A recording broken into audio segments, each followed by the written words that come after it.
जय हिंद दोस्तों, स्वागत है आपका हमारे YouTube चैनल अर्पित स्मार्ट स्टडी में। दोस्तों, युद्ध में जाने से पहले दुश्मन के बारे में अच्छे से जान लेना चाहिए, नहीं तो हार निश्चित है। यूपी पुलिस का एग्जाम एक युद्ध की समान ही है, क्योंकि इसमें लगभग 30 लाख के आसपास लोग फॉर्म भरते हैं, जिसमें आपको एक वैकेंसी चाहिए। अगर आपको 25 से 30 लाख लोगों को बीट करना है, उनको पीछे करना है, तो आपको मेहनत तो करनी पड़ेगी। आप किसी भी तरीके से मेहनत करें, लेकिन यहाँ पर हम देखते हैं लोग मेहनत तो बहुत करते हैं, हार्ड वर्क करते हैं, दिन रात पढ़ते हैं, लेकिन उनका सिलेक्शन नहीं हो पाता है। क्यों नहीं हो पाता है? क्योंकि वो स्मार्ट वर्क नहीं करते हैं। आपको क्या करना है? स्मार्ट वर्क करना है, क्योंकि अगर सिलेक्शन चाहिए तो हार्ड वर्क के साथ साथ स्मार्ट वर्क बहुत जरूरी है। तो आज इस वीडियो में हम डिस्कस करेंगे कि यूपी पुलिस का सिलेबस क्या है, हमें किस तरीके से पढ़ाई करनी चाहिए, किस पोर्शन को ज्यादा समय देना चाहिए, किस पोर्शन को कम समय देने से भी काम चल जाएगा। तो चलिए शुरू करते हैं। सबसे पहले नंबर 1 पर क्या है कि इस भर्ती में 4 सब्जेक्ट आते हैं। यूपी पुलिस कांस्टेबल की भर्ती में 4 सब्जेक्ट आते हैं, जो कि जैसे हैं सामान्य ज्ञान, सामान्य ज्ञान हो गई, सामान्य हिंदी, संख्यात्मक एवं मानसिक योग्यता, मानसिक अभिरुचि एवं बुद्धिलब्धि एवं तार्किक क्षमता। यानी सामान्य हिंदी, जीके जीएस, रीजनिंग और मैथ, ये 4 सब्जेक्ट आते हैं। इसमें सबसे इंपॉर्टेंट क्या है, हमें ये जानकारी हासिल करनी है।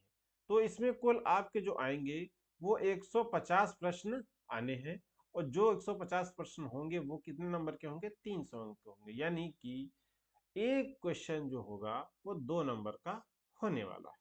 चलिए आगे देखते हैं।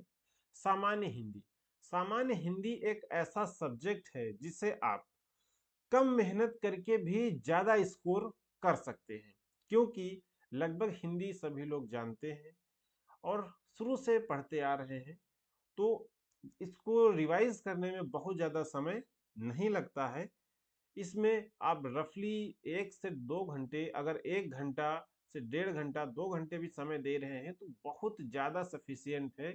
इतना आप अगर 3 महीने 4 महीने तैयारी कर लेंगे तो एकदम 37 क्वेश्चन आने हैं इसके, 37 क्वेश्चन आएंगे। इसमें से आपका लगभग 35, ये हम कह रहे हैं 30 क्वेश्चन से 35 क्वेश्चन आपके हो जाएंगे, इजिली हो जाएंगे, अगर आप इसको 1 से 2 घंटे डेली, मेन चीज है इसको डेली पढ़ना है। इसमें पढ़ना क्या क्या है, ज्यादा इंपॉर्टेंट क्या क्या है, चलिए देखें। इसमें सामान्य हिंदी एवं अन्य भारतीय भाषाएं, यानी कि जो इसका साहित्य का पोर्शन है, या कौन सी बोली बोली जाती है अपने उत्तर प्रदेश में, तो इसमें उत्तर प्रदेश की बोलियों से लेकर भी क्वेश्चन आते हैं। हिंदी व्याकरण का मौलिक ज्ञान, व्याकरण मतलब जो भी हमारी इस पर वर्णमाला है, तद्भवतश्चम है, पर्यायवाची है, विलोम शब्द है, अनेकार्थक शब्द है, और वाक्यांशों के स्थान पर एक शब्द, यानी कि कोई सेंटेंस दिया होगा उसको एक शब्द में आपको बताना है, या समरूपी भिन्नार्थक शब्द, अशुद्ध वाक्यों को शुद्ध करना, लिंग वचन कारक सर्वनाम विशेषण क्रिया वाच्य अव्यय उपसर्ग संधि समास विराम चिन्ह मुहावरे लोकोक्तियां आदि रस छंद अलंकार ये सब आते हुए हैं। ठीक है, तो इसका जो वेटेज रहता है वो हिंदी व्याकरण का ज्यादा रहता है। साहित्य भी आपको पढ़ना है, लेकिन साहित्य उतना ज्यादा नहीं आता है। इसमें गद्यांश भी आता है, जिसमें 4 से 5 क्वेश्चन आपको गद्यांश में मिल जाएंगे। अपठित बोध का एक एक गद्यांश लगभग आपको मिलेगा। जो प्रसिद्ध कवि हैं और बुक्स हैं जो नई लॉन्च हुई हैं, या जिनको किसी को ज्ञानपीठ मिला है, किसी जिन पुस्तकों को कोई ना कोई पुरस्कार मिला है, उन पुस्तकों को पूछे जाने की संभावना ज्यादा रहती है। किसी भी एग्जाम में ऐसा देखने में मिलता है। तो हिंदी में आपको व्याकरण को ज्यादा ध्यान देना है, उससे आपके क्वेश्चन ज्यादा आते हैं। चलिए नेक्स्ट देखते हैं। मानसिक अभिरुचि, बुद्धिलब्धि एवं तार्किक क्षमता, यानी कि रीजनिंग। यूपी पुलिस कांस्टेबल में रीजनिंग का इतना ज्यादा इंपॉर्टेंस है, क्योंकि लगभग इसमें 55 से 56 क्वेश्चन आते हैं। अब आप कंफ्यूज हो जाएंगे, सर 55-56 क्वेश्चन कैसे हो जाते हैं? क्योंकि देखने में, इसमें लिखने में तो है कि 37 क्वेश्चन रीजनिंग के आएंगे सिर्फ, फिर ये कैसे हो गए?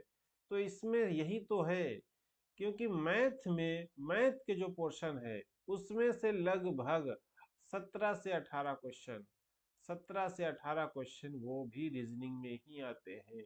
उसका जो सिलेबस है मैथ का, 50% सिलेबस वो रीजनिंग ही है। इसलिए लोग रीजनिंग को ले लेते हैं कि ये तो नॉर्मल है, कर लेंगे कर लेंगे, और ज्यादा टफ नहीं है, ज्यादा ध्यान नहीं देते हैं। लेकिन यूपी पुलिस कांस्टेबल के लिए रीजनिंग बहुत ही इंपॉर्टेंट सब्जेक्ट हो जाता है, क्योंकि इसका वेटेज ज्यादा है। अगर आप अच्छे से रीजनिंग की तैयारी कर रहे हैं और 55 क्वेश्चन के आसपास आ रहे हैं, 55 क्वेश्चन के आसपास, अगर इसमें से आप 50 क्वेश्चन कर लिए, तब भी आपको कितना मिल गया? 100 मार्क्स मिल गए। अब कोई सब्जेक्ट जो जिसमें संभावना है कि हम 100 नंबर ला सकते हैं, क्या वो सब्जेक्ट हमें छोड़ने लायक है, या उस पर कम ध्यान देने की जरूरत है? रीजनिंग लगती है हमको आ जाएगी, बहुत इजी है, जब हम पढ़ने बैठते हैं तो लगता है यार ये तो आ ही जाएगा, इसको ज्यादा ध्यान देने की आवश्यकता नहीं है। लेकिन जब हम एग्जाम हॉल में बैठते हैं, यहीं पर हमें जहां पर करना था 50 क्वेश्चन करना था, वहीं पर हमारे क्वेश्चन हो पाते हैं 40 हो पाएंगे, या फिर हमारे पास 35 क्वेश्चन हो पाएंगे। वहीं पर हम पीछे हो जाते हैं, क्योंकि जो हमारा कंपटीटर है वो तो 55 क्वेश्चन में से 50 52 करके आएगा। वहीं पर कट ऑफ बनेगी और आप पीछे हो जाएंगे, और जो आपका अपोनेंट होगा, जो आपका कंपटीटर होगा, वो आपसे आगे निकल जाएगा, उसका सिलेक्शन हो जाएगा, लेकिन आपका नहीं हो पाएगा। तो रीजनिंग एक बहुत ही इंपॉर्टेंट टॉपिक है यूपी पुलिस कांस्टेबल के लिए, इस पर खास करके ध्यान देने की आवश्यकता है। अब ये चैप्टर कौन कौन से हैं तो देख लीजिए। रिलेशनशिप, एनोलॉजी टेस्ट, असमान को चिन्हित करना, फिर श्रृंखला, श्रृंखला पूरी करने का, जैसे सीरीज आती है, कोडिंग डिकोडिंग हो गया, ठीक है, ब्लड रिलेशन हो गया, डायरेक्शन टेस्ट हो गया, वेन डायग्राम हो गया, असमानता हो गया, समरूपता हो गया, भिन्नता हो गया, या समस्या को सुलझाना हो गया, किसी निर्णय लेना है, ठीक है, यह है पर्यवेक्षण है, पर्यवेक्षण यानी ऑब्जर्वेशन, ठीक है, या फिर रिलेशनशिप संबंध से है। इस टाइप के चैप्टर है। आपको अगर सिलेबस चाहिए तो डिस्प्ले पे दिख भी रहा है कौन कौन से चैप्टर हैं, आप इनसे देख लीजिए।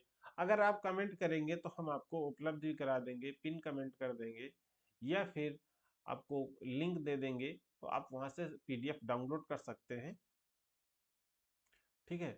चलिए नेक्स्ट देखते हैं। तो रीजनिंग की इंपॉर्टेंस इतना है, आपको कम से कम 2 से 3 घंटे आपको रीजनिंग को देना ही चाहिए। 2 से 3 घंटे मिनिमम आपको रीजनिंग को देना ही पड़ेगा, तभी आप रीजनिंग को कवर कर पाएंगे, ठीक है। चलिए नेक्स्ट देखा जाए। संख्यात्मक एवं मानसिक योग्यता, यानी कि मैथ। मैथ क्या रोल है? जो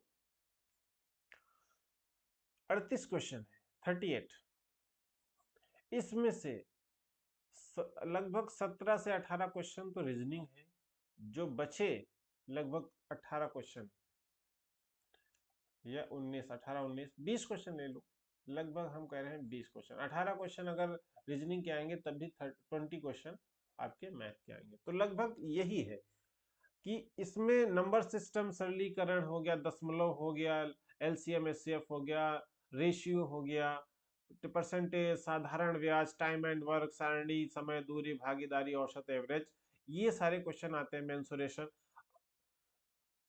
सिर्फ अंक गणित आएगी, ठीक है। मिसलेनियस में एक आध क्वेश्चन आ सकते हैं ग्राफ और सारणी का, क्योंकि हाँ इसमें इस बार दिया है यूज टेबल्स एंड ग्राफ्स, ये आएंगे, ठीक है।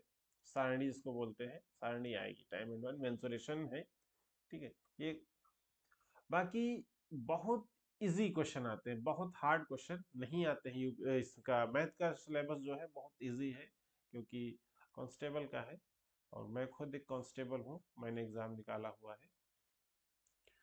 तो इसमें मैथ में ज्यादा नहीं, आप 1 से 2 घंटे आप ले सकते हैं मैथ के लिए, मैक्सिमम है, सफिशियंट है। कोई दिक्कत नहीं होगी, इतने में आपका मैथ हो जाएगा। और आप चाहेंगे तो मैं कोशिश कर रहा हूँ कि अभी मैथ के यूपी पुलिस कांस्टेबल के लिए मैथ ऑनलाइन यूट्यूब पर ही क्लासेस लेके आऊँ, जिसमें आपकी संपूर्ण तैयारी A to Z मैथ की तैयारी में कराऊँ। तो जल्द ही आपको क्लासेस मिलने लगेंगी। मैं कोशिश करूंगा कि जल्द से जल्द आपके लिए ये लेके आऊं, ठीक है। हाँ, अब मैथ में देखते हैं कि रीजनिंग, जैसे तार्किक आरेख, ये पोर्शन मैथ का ही है, ठीक है। तार्किक आरेख, संकेत एवं संबंध, ये सारा मैथ में आएगा। प्रत्यक्ष ज्ञान बोध, विश्लेषण, ठीक है। शब्द रचना, शब्द रचना की बात कर रहे हैं, ये शब्द रचना।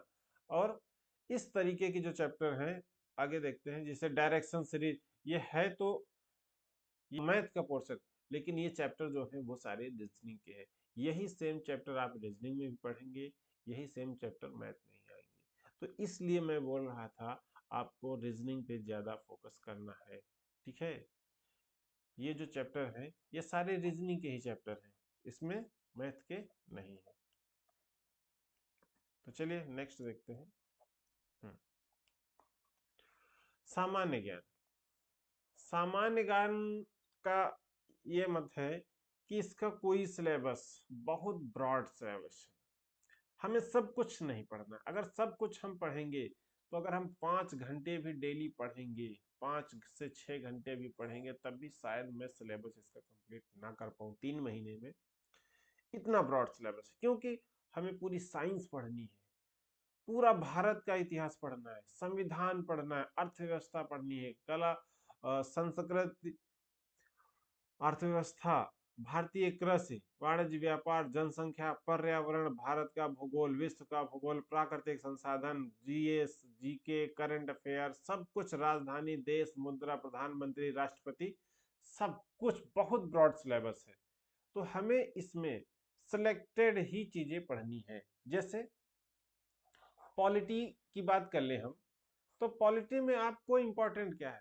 पॉलिटी में आप ले लीजिए लगभग अनुच्छेद 13 से लेके अनुच्छेद 51 है, मौलिक कर्तव्य, मौलिक अधिकार, नीति निर्देशक तत्व, ये सारे आप अगर पढ़ लेंगे तो इसमें से भी क्वेश्चन आ जाएगा। राष्ट्रपति हो गया, प्रधानमंत्री हो गया, फिर पार्लियामेंट हो गया, ये कुछ टॉपिक है अगर रफली आप पढ़ लेंगे। और दूसरी चीज जो कानून से रिलेटेड है, कुछ इंपॉर्टेंट संविधान संशोधन है, ये चीजें अगर आप पढ़ लिए तो यहाँ से आपका लगभग संविधान क्लियर हो जाएगा।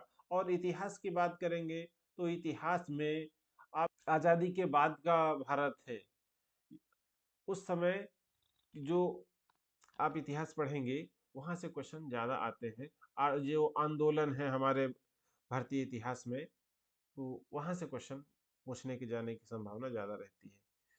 बाकी आप जी करंट अफेयर पे ज्यादा फोकस कर सकते हैं, क्योंकि करंट अफेयर लगभग पिछले 6 से 7 महीने का पढ़ेंगे, वहां से आपको 3 4 5 क्वेश्चन मिल जाएंगे। पॉलिटी से आपको 3 3 से 4 क्वेश्चन मिलने की संभावना रह सकती है, ठीक है। और रही बात भूगोल की, तो प्रमुख दर्रे हो गए, इस टाइप से टॉपिक वाइज कुछ क्वेश्चन, आप नदियों से एक आध क्वेश्चन मिलते हैं।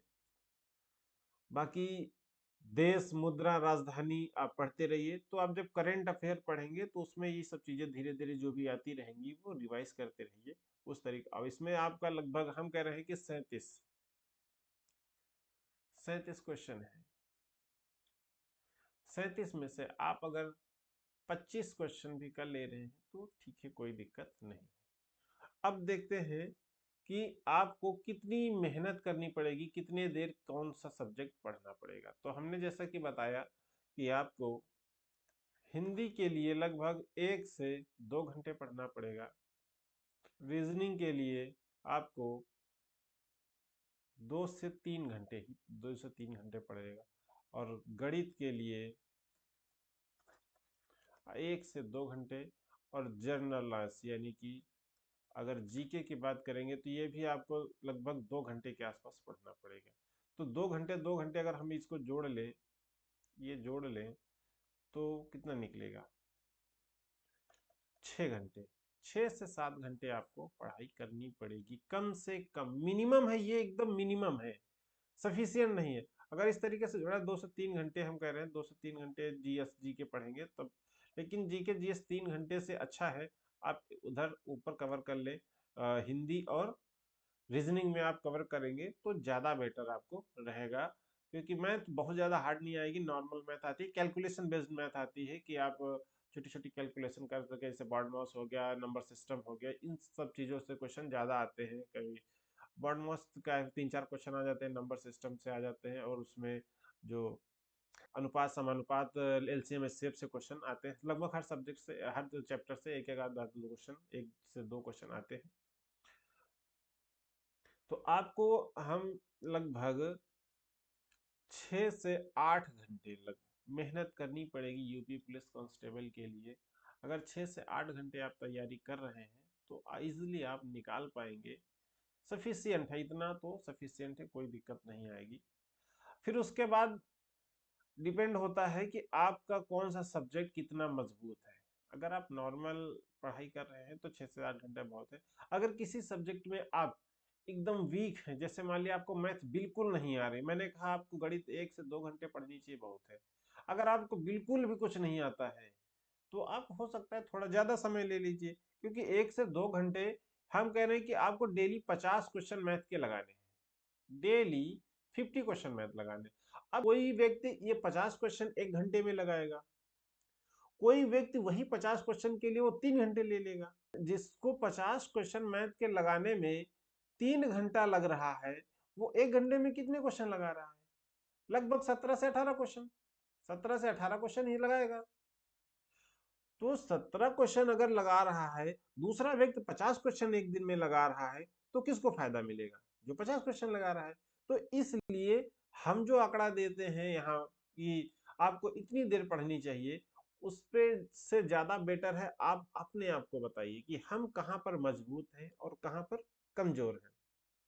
अगर अपनी स्ट्रेंथ के अनुसार हम तैयारी करेंगे कि हमारा ये सब्जेक्ट मजबूत है, उसको कम समय दें, ये सब्जेक्ट हमारा पहले से तैयार है, उसके कोई दिक्कत नहीं, उसको 1 घंटा कम समय देंगे। वही सब्जेक्ट मेरा वीक है, हमारा गणित नहीं आ रहा है, हमको रीजनिंग नहीं आ रही है, उसको आप 1 घंटा एक्स्ट्रा दीजिए, 2 घंटे एक्स्ट्रा दीजिए, ताकि आप उस सब्जेक्ट में कमांड बना सकें। तो उम्मीद है आपको ये चीज पता चली होगी कि हमें किस तरीके से तैयारी करनी चाहिए और किस तरीके से हम अपने लक्ष्य को पाएंगे, और किस तरीके से हम यूपी पुलिस की कांस्टेबल की तैयारी करें ताकि हम सफल हो सकें। तो अगर वीडियो अच्छा लगा हो तो चैनल को सब्सक्राइब करें, कमेंट करके अवश्य बताएं कि आपको वीडियो कैसा लगा है, और अगले किस टॉपिक पे आपको वीडियो चाहिए, या फिर आपके मन में कोई क्वेश्चन हो, कोई सवाल हो, तो आप हमसे बेझिझक पूछ सकते हैं, हम उसका जवाब जरूर देंगे। जय हिंद दोस्तों, जय भारत।